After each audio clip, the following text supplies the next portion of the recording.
पहले ये बताओ तुमने कुछ खाया या नहीं? आप तो ना हर समय मेरी चिंता करते हैं। मैं भी खा ही लूंगी, पहले घर में तो सब खा ले, आप तो खा लो।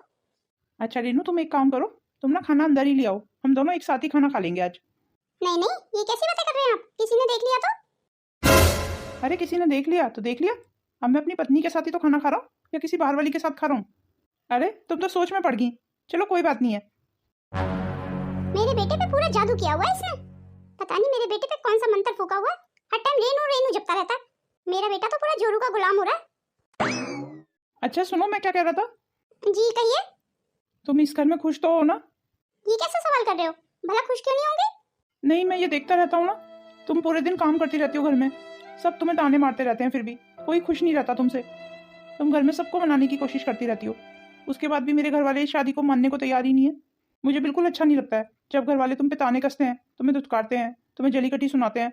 खासकर मेरी माँ और बहनें, वो तो जैसे तुम्हारे पीछे ही पड़ गई हैं। ये सब देख के भी मैं कुछ कर नहीं पा रहा हूँ। मैंने तुमको कितनी बार बोला भी है, चलो अलग हो जाते हैं, घर वालों से अलग रह लेते हैं कहीं। अलग होने से क्या सारी मुश्किलें आसान हो जाएंगी? मैं इस घर की बहू हूँ तो दो चार बातें तो मुझे सुननी पड़ेंगी और बर्दाश्त भी करनी पड़ेंगी। खैर ये सब बातें छोड़िए, आप चलिए आप खाना खा लीजिए बाहर सबके साथ। नहीं, मुझे नहीं खाना घर वालों के साथ खाना, तुम मेरे लिए अंदर ही ले आओ। मेरा तो यही कहना था कि घर वालों के साथ बैठ के ही खाना खाना चाहिए, पर आप कह रहे हैं तो चलो यहीं ले आती हूँ। तुम्हारी इतनी कोशिशों के बाद भी घर वाले तुम्हें अपनाएंगे या नहीं? मुझे तो नहीं लगता। मुझे तो कई बार लगता है कहीं मैंने तुमसे शादी करके कोई गलती तो नहीं कर दी, तुम्हारी जिंदगी बर्बाद तो नहीं कर दी, क्योंकि मैं तुम्हें अपने घर में वो सम्मान नहीं दिला पाया जिसकी तुम हकदार थी।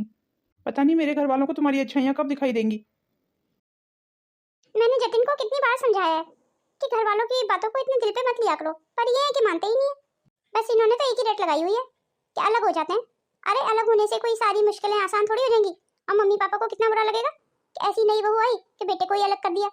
मैं तो बस इस उम्मीद में यहाँ रह रही हूँ, एक दिन सब ठीक हो जाएगा।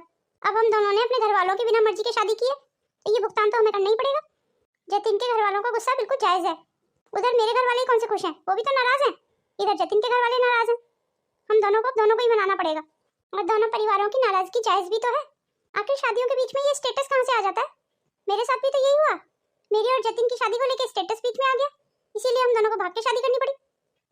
मेरे घर वालों ने मेरी शादी को लेकर पता नहीं क्या क्या ख्वाब देखे थे, और इधर जतिन के मम्मी पापा ने जतिन की शादी को लेकर पता नहीं क्या क्या ख्वाब देखे होंगे। सबके घर वाले ही देखते हैं। माँ जी इसीलिए तो नाराज है मेरे से।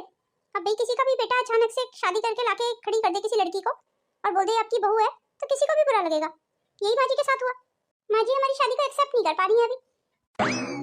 माँ जी आप यहाँ, कुछ चाहिए था आपको तो माँ जी मुझे बता देती, मैं आपके कमरे में ही ले आती।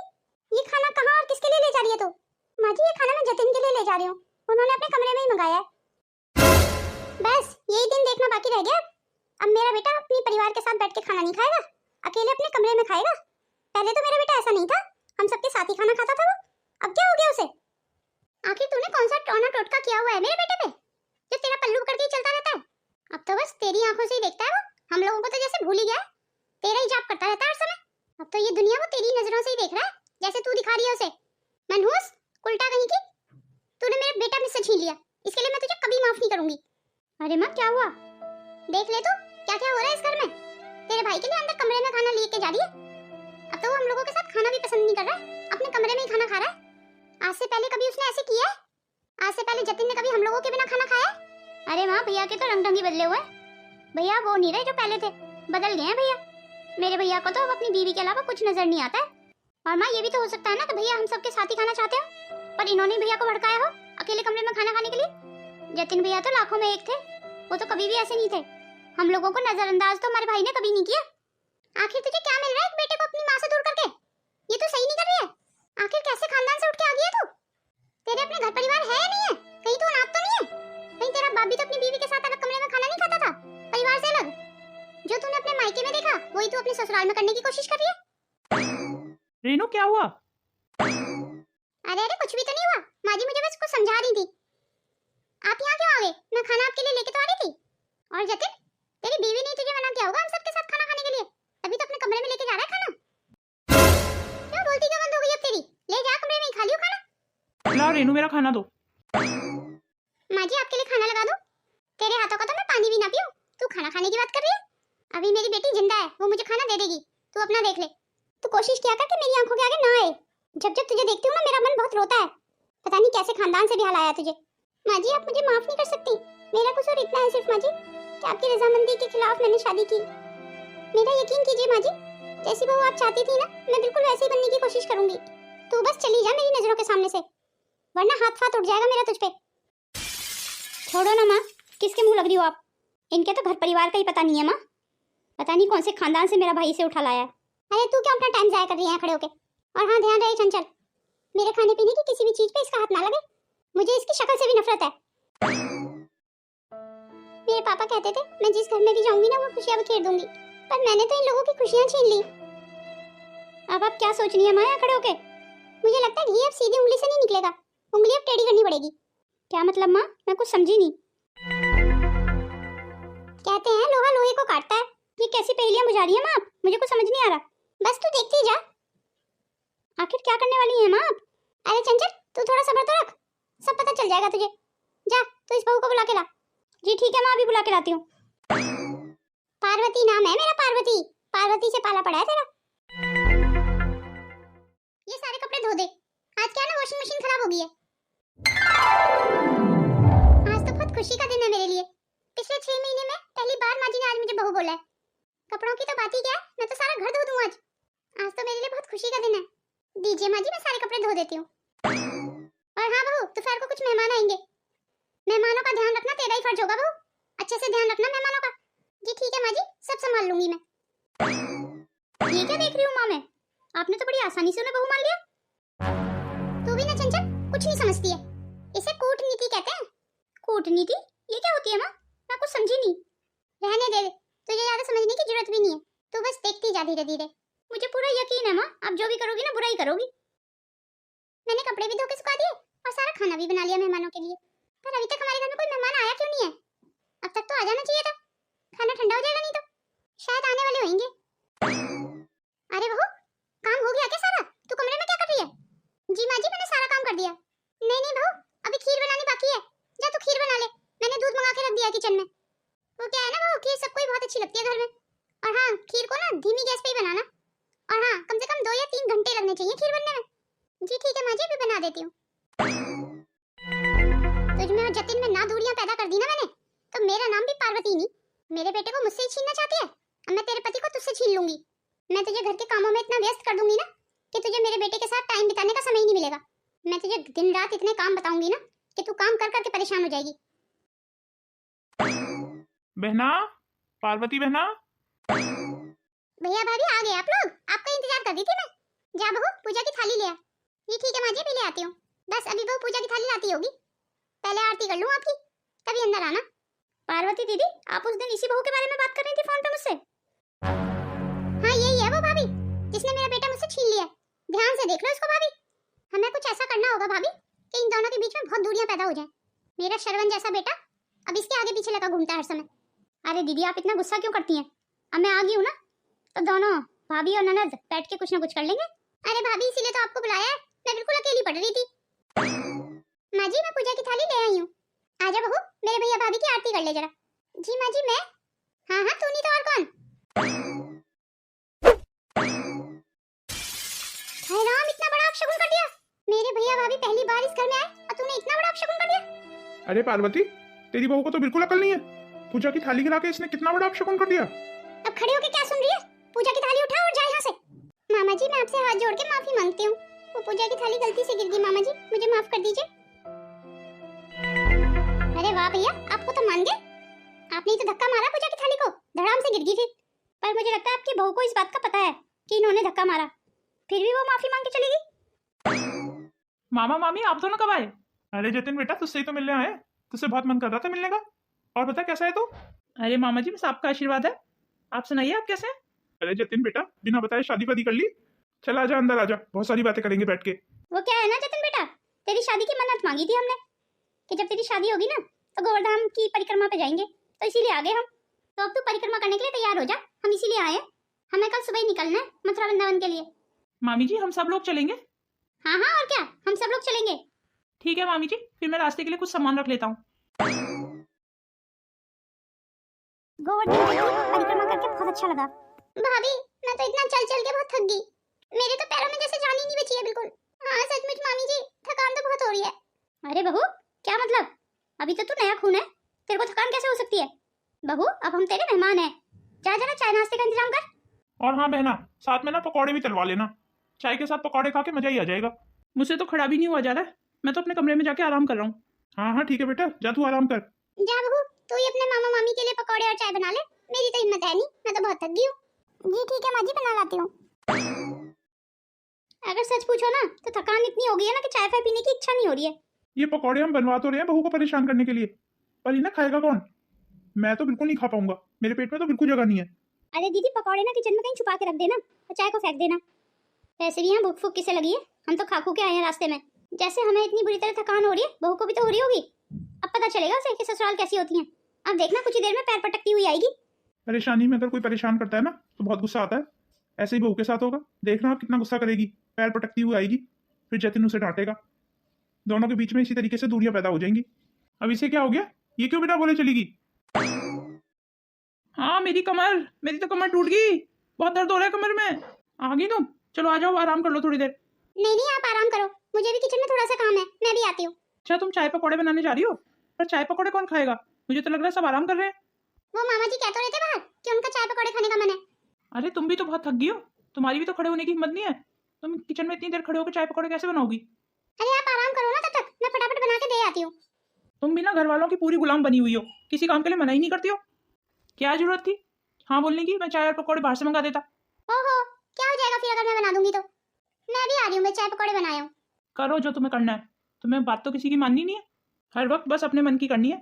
अब आप ऐसे गुस्सा तो मत करो मुझ पे। ये क्या गुस्सा होके सो गए? मैं तो घर में और पति में बीच में फंस के रह गई हूँ। घर वालों को समय देती हूँ तो पति को समय नहीं दे पाती, और अगर पति को समय देती हूँ तो घर वाले नाराज हो जाएंगे। मुझे तो कुछ समझ नहीं आ रहा है, मैं करूँ तो करूँ क्या? दिन ब दिन हमारे बीच की दूरियां बढ़ती जा रही हैं। ये तो पैरों में कितना दर्द हो रहा है, मेरे से तो खड़ा भी नहीं हुआ जा रहा है। ऐसे लग रहा है कहीं चक्कर खा के गिरी ना जाऊं, ऐसे लग रहा है पूरे शरीर में जान ही नहीं है। पर अच्छी बात यह है कि चाय और पकौड़े दोनों बन गए। अब जल्दी से मामा और मामी जी को दे आती हूँ चाय पकौड़े, उसके बाद तो फिर आराम करूंगी मैं। सुबह थोड़ा लेट ही उठूंगी सो के, घर में वैसे भी सब थके ही हुए हैं, जल्दी तो कोई भी नहीं उठेगा। माँ जी आप? हाँ बहू, मैं पूछने आई थी, चाय और पकौड़े बन गए? जी माँ जी सब बन गया। ठीक है बहू तू जा, मैं अपने भैया भाभी को चाय पकौड़े दे आती हूँ। पर माँ जी आप भी तो थक रही हैं, मैं ही दे आती हूँ। नहीं नहीं बहू, मैं ही दे आती हूँ, तू जा। और हाँ बहू, तू अपने कपड़े वगैरह चेंज करके अपने मामा मामी के पैरों की जरा मालिश कर देना, उन्हें तो नींद ही नहीं आ रही है, उनके पैरों में बहुत दर्द हो रहा है आज। और बहू मामा मामी के पैर दबाने के बाद अगर समय मिले ना तो मेरे भी दबा देना। जी ठीक है माँ जी, दबा दूंगी। पूरी रात तुझे काम पे ही लगा के रखूंगी, अब तुझे जतिन के पास जाने का समय ही नहीं मिलेगा, फिर तुम दोनों में दूरियां बढ़ जाएंगी। मैं अपने मकसद में कामयाब होती जा रही हूँ। चलो अब इन चाय और पकौड़ों का क्या करूं? इन्हें तो कोई नहीं खाएगा, ना कोई चाय पिएगा। इससे पहले कि ये आ जाए, इस चाय को फेंक देती हूँ। अब इन पकौड़ों का क्या करूं? इन्हें अभी छुपा के रख देती हूँ, सुबह किसी को दे देंगे। चलो यहाँ का काम तो हो गया मेरा। चाय तो सारी फेंक दी मैंने चंचल, कौन पीता चाय को? और पकौड़ों का क्या किया माँ? वो अभी मैंने नीचे ड्रॉअर में छुपा के रख दिए हैं। अब तो मुझे लग रहा है बहू ने हाथ मुंह धो लिए होंगे। जा उसको बोल क्या अपने मामा मामी के पैरों की मालिश करेगी, और जब मामा मामी के पैरों की मालिश हो जाए तो मेरे कमरे में आ जाएगी। मेरे भी पैरों में बहुत दर्द है आज। ठीक है माँ, अभी बोल देती हूँ। ये क्या पूरी रात माँ के पैर दबाती रही है? ये तो खुद इतनी थकी हुई थी, उसके बाद भी माँ के पैर दबाए इसने पूरी रात, और इतनी थक गई है माँ के पैरों में ही सो गई। कितना प्यार करती हो तुम मेरे परिवार को, पर कोई तुम्हारे प्यार को नहीं समझ रहा है। और मैंने तुमसे क्या क्या वादे किए थे कि दुनिया की सारी खुशी दूंगा, ये खुशी दे रहा हूँ मैं तुम्हें। मुझे पता है तुम्हारी इतना सेवा करने के बाद भी इस घर में तुम्हारी किसी को कोई कदर नहीं है। अरे बहू तू अभी तक सो रही है? मैं चाय का इंतजार कर रहा हूँ कब से। हाँ, मैं अभी तक सो रही हूँ। ये क्या सुबह हो गई? आज तो समय का पता ही नहीं चला। आपको पता है माँ, पूरी रात रेनू ने आपके पैर दबाए हैं, जबकि वो खुद इतनी थकी हुई थी। आपको एक बार भी तरस नहीं आया उस पर? अरे अरे, माँ जी ने तो मुझे बोला था कि मैं अपने कमरे में जाके आराम करूं, पर मैं पता नहीं कब सो गई, मेरी आंख लग गई, मुझे पता ही नहीं चला। परेशान मत हो जतिन, घर की बहुएं ऐसी सेवा करती हैं बड़ों की, और करनी चाहिए भी। मैंने तो बोला था बहू को कि वो अपने कमरे में जाके आराम करे, इसमें मेरी क्या गलती है? जा बहू अब चाय बना ला। जी ठीक है मामा जी, अभी बना के लाती हूँ। बिल्कुल ठीक किया पार्वती तूने, पूरी रात अपनी बहू से पैर जो दबाए। पर भैया मैं तो ये सोच रही हूँ, वो तो खुद भी इतनी थकी हुई थी, उसके बाद भी उसने चाय पकौड़े बनाए और सबके पैर भी दबाए, और वो यहीं पूरी रात मेरे पैर दबाते दबाते मेरे पास ही सो गई। वो खुद भी तो इतनी थकी हुई थी, और उसके बाद भी उसके चेहरे पे बिल्कुल थकान नहीं थी, मुंह भी नहीं बना रखा था, हमारी इन चालों से बहू पे तो कोई फर्क नहीं पड़ा भैया, पर हाँ इन दोनों के बीच में दूरियां मुझे जरूर दिखाई दे रही है। मुझे लगता है भैया अब हमको ना कोई दूसरा रास्ता निकालना पड़ेगा। जतिन और रेनू के बीच में मुझे इतनी दूरियां पैदा करनी है ना कि वो दोनों एक दूसरे के पास ही ना आ पाए। तू चिंता मत कर पार्वती, कोई ना कोई रास्ता निकल जाएगा। ठीक है, अब ज्यादा मत सोच तू। अच्छा रेनू, मैं ये कह रहा था कहीं घूमने चलते हैं। हाँ ठीक है चलते हैं। ठीक है, तो फिर मैं 5 दिन की बैंगलोर की टिकट बुक करा लेता हूँ। बैंगलोर की टिकट? हाँ ठीक है करा लीजिए। आज जतिन कितना खुश दिखाई दे रहे हैं। घर के काम काजों में मैं जतिन को कहीं भूल ही गई हूँ, पर अच्छी बात है घर में सब कुछ धीरे धीरे ठीक हो रहा है। अच्छा तो घूमने का प्रोग्राम बनाया जा रहा है। मैं भी देखती हूँ तुम लोग कैसे घूमने जाते हो। क्या कह रही हो तुम? टिकट कैंसिल कर दूं? पर क्यों? तुम्हें अगर नहीं जाना था तो पहले ही मना कर देती। यूं ड्रामे करने की क्या जरूरत थी? अरे मेरी बात तो सुनिए, मुझे समझने की कोशिश तो कीजिए। आप भी मुझसे नाराज हो गए? मेरी भी ना किस्मत कितनी खराब है। मैं घर में एक साथ सबको खुश रख ही नहीं पाती हूँ। एक को मनाती हूँ तो दूसरा रूठ जाता है, दूसरे को मनाती हूँ तो पहला रूठ जाता है। मेरे को समझ नहीं आ रहा है मैं करूँ तो करूँ क्या। अरे बहू जतिन इतना गुस्से में क्यों था? अरे नहीं माँ जी कोई बात नहीं है, सब ठीक है। आपके लिए कुछ लाऊं माँ जी? नहीं बहू मेरे लिए तो कुछ मत ला, अपने मामा मामी को देख ले, दोनों एक साथ बीमार पड़ गए हैं। मामा मामी दोनों एक साथ बीमार पड़ गए? कोई बात नहीं माँ जी मैं देख लेती हूँ, आप बिल्कुल परेशान मत होइए। ये भैया भाभी एक साथ कैसे बीमार पड़ गए? उनके तो घर से भी बार-बार फोन आ रहे हैं, उन्हें तो अपने घर भी जाना है वापस। मैं अकेले अपने भैया भाभी को कैसे संभालूंगी? पर अच्छी बात ये है कि बहू का कैंसिल हो गया जाना। आखिर मैं यही तो चाहती थी कि बहू खुद से मना कर दे जतिन से, अब बहू ने वही किया जो मैंने उसे करने को कहा। ये रेनू भी ना कितनी पागल है, इसे समझ ही नहीं आ रहा कि हम इसके साथ चाल खेल रहे हैं और ये हमारी चालों में फंसती जा रही है। बेवकूफ कहीं की, जतिन के दिल से खुद ही अपना प्यार खत्म कर रही है। पर भैया भाभी को तो मैंने झूठा ड्रामा करने को कहा था कि आप बीमार होने की एक्टिंग करो, पर वो तो सचमुच ही बीमार पड़ गए। भगवान करे 1-2 दिन में ठीक हो जाए, नहीं तो उन दोनों की देखभाल करनी पड़ेगी मुझे और उनकी बीमारी पे पैसा लगेगा वो अलग। अरे चंचल बेटा, तेरे मामा जी के 2 जोड़ी कपड़े पड़े हुए हैं बाथरूम में, जरा धो के डाल देना उन्हें। ये आप कैसी बातें कर रही हैं मामी जी? भला मामा जी के कपड़े मैं क्यों धो के डालूंगी? अब वैसे आप क्या कर रही हैं मामी जी? ये आपका काम है ना, आप धो के डालिए। वैसे भी 10 दिन हो गए आपको बीमार पड़े हुए आज। अरे बेटा धो देती, बहू की तबीयत भी ठीक नहीं है, उधर दीदी की तबीयत भी खराब है। चाहे कुछ भी हो मामी जी, मैं ये कपड़े वपड़े धोने का काम नहीं कर सकती।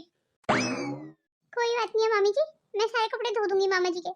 पर बहू तेरी तो खुद की तबीयत ठीक नहीं है। अरे मामी जी कितना समय लगता है कपड़े धोने में, आप देखना मैं ये चुटकियों में धो दूंगी। ठीक है बहू तो धो के डाल दे कपड़े, हम लोग शाम को ही निकल जाएंगे आज अपने घर। नहीं नहीं मामी जी आपको कहीं जाने की जरूरत नहीं है, मामा जी की भी तबीयत ठीक नहीं है और आपकी भी ठीक नहीं है। मैं ऐसी कंडीशन में आप दोनों को कहीं नहीं जाने दूंगी। पर बहू 10 दिन से तू हमारी सेवा कर रही है, अब हम और बोझ नहीं बनना चाहते। आप तो मेरे माँ बाप के समान हो मामी जी, तो भला बोझ कैसे? अब भैया भाभी आप कब तक बीमार पड़े रहोगे यूं? ये आप कैसी बातें कर रही हैं माँ जी? तो कैसी बातें करूं तू ही बता दे।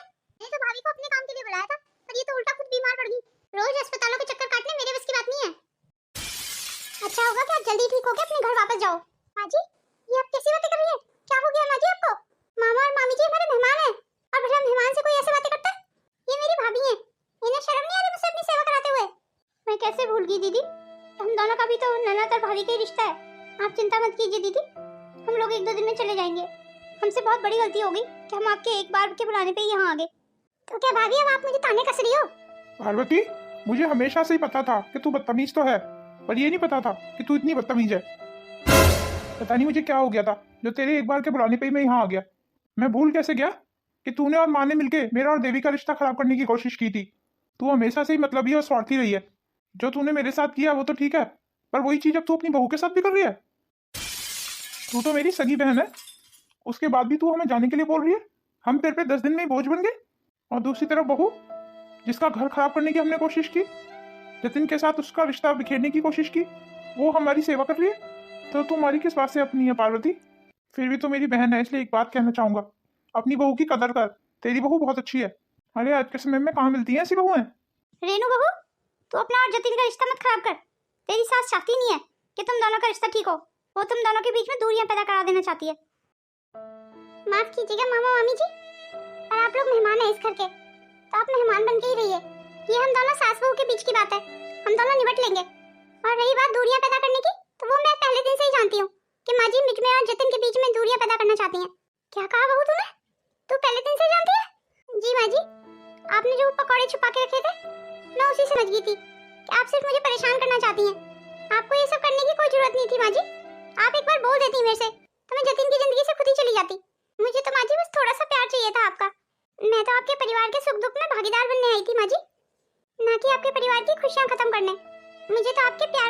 था माँ जी कि आप जितना प्यार अपने बेटे को करती हैं, थोड़ा सा प्यार उसमें से मुझे भी मिल जाए। मुझे कभी माँ का प्यार नहीं मिला माँ जी। मैंने सोचा शादी के बाद पति की माँ को ही अपनी माँ समझ लूंगी, बस इसीलिए आपके दिल में अपनी जगह बनाने की कोशिश कर रही थी माँ जी। अरे पार्वती, तू साले में चिराग लेके भी ढूंढती ना, तो ऐसी बहू जतीन के लिए ला नहीं सकती थी। रीनू बहू, काश तू हमारे घर की बहू होती तो मेरे घर के तो भाग्य ही खुल जाते। तू बड़ी किस्मत वाली है पार्वती, जो ऐसे बेटा बहू तुझे मिले हैं। मेरे बेटा बहू तो हर समय लड़ते रहते हैं आपस में। आपने सही कहा भैया, मैं हमेशा से बहुत स्वार्थी रही हूँ। बहू तू मुझे माफ कर दे। अरे अरे माँ जी, आप ये कैसी बातें कर रही हैं? हाँ सही तो कह रही हूँ। मैंने तुझे इतना दुख दिया, तुझे और जतिन के बीच में दूरियां पैदा कर दी, उसके बाद भी तू मुझे इतना मान सम्मान दे रही है। उसमें भी मेरा लालच है माँ जी, कहीं ना कहीं मुझे माँ का प्यार जो चाहिए